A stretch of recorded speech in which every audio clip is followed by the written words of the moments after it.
let's talk about it with Dana Loesch, a nationally syndicated radio talk show host. Good to see you, Dana. Nice to see you, Shannon. Thanks for having me. You had a bit of a Twitter storm.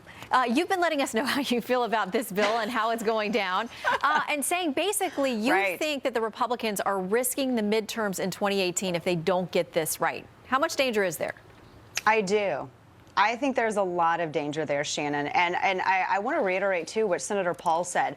But I want to take it a step further. I think it's an insult. It's an insult to the American people, and it's an insult to the Trump administration for Republicans, congressional Republicans, to deliver this bill to his desk. They are the ones who are endangering this new administration. And I can't bold, italicize, underline that anymore. In 2015, Jim Jordan had a fantastic bill that went way further than anything that this bill's doing, and it actually lowered prices instead of increasing prices, which is what this Obamacare 2.0 bill does. And I don't know why, for the life of me, they will not go back to that because it was already on the floor. This is a swamp monster. If people are going to talk about draining the swamp, this is literally the creature from the Black Lagoon, this Obamacare 2.0 bill. The exact Obamacare regulatory structure is still in place. The penalty that must be paid to insurance companies is there.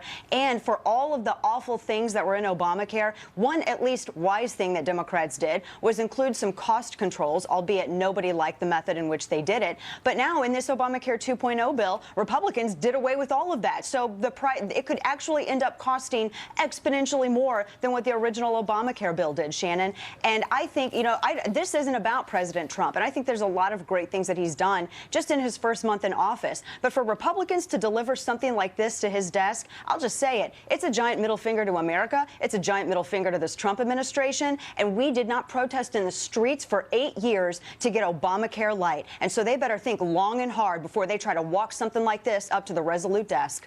All right. Well, it is there currently. Senator Rand Paul has said that he thinks Speaker Paul Ryan is, quote, pulling the wool over the president's eyes about the bill, how well it's doing, about how much support it has. But this president is a negotiator. He is a businessman. He is used to playing this game. And he has talked a lot about, he's used the word specifically, negotiate.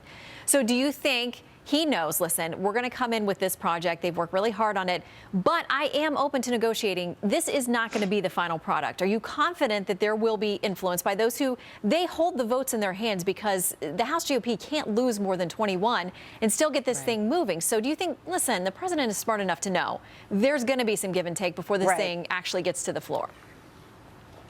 Right. Well, I've never had faith in D.C., Shannon, but one thing that I think that we do have faith in is I think Trump has proven himself to be a really good negotiator. And I think it's kind of insulting to the president's intelligence for anybody in Congress to say, oh, well, we're just pulling the wool over his eyes. I mean, for crying out loud, he's been more successful than some of these people in Congress, so let's not talk down to him. But when I look at this, I hope that he comes and negotiates. He's the negotiator on behalf of the American people right now, and he's on our side, and he needs to make sure that this is negotiated better. We don't have this penalty. I mean, without the individual mandate, we're still paying a penalty to the insurance companies.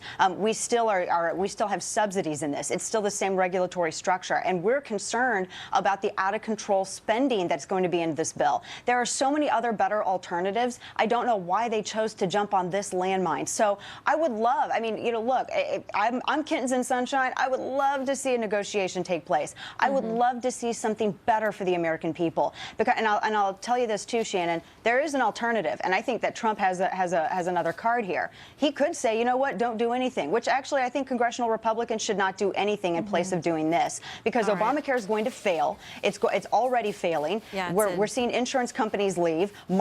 Different markets in different states are crashing. It's not working. If Obamacare fails, Democrats own it. But right now, Republicans are trying to assume ownership of this. Trump has already said, well, you know what, you could let it fail, and they could. So I think he has a plan B. All right, we're going to get cut off. But Dana, always good to hear from you. We got to leave it there. Thank you.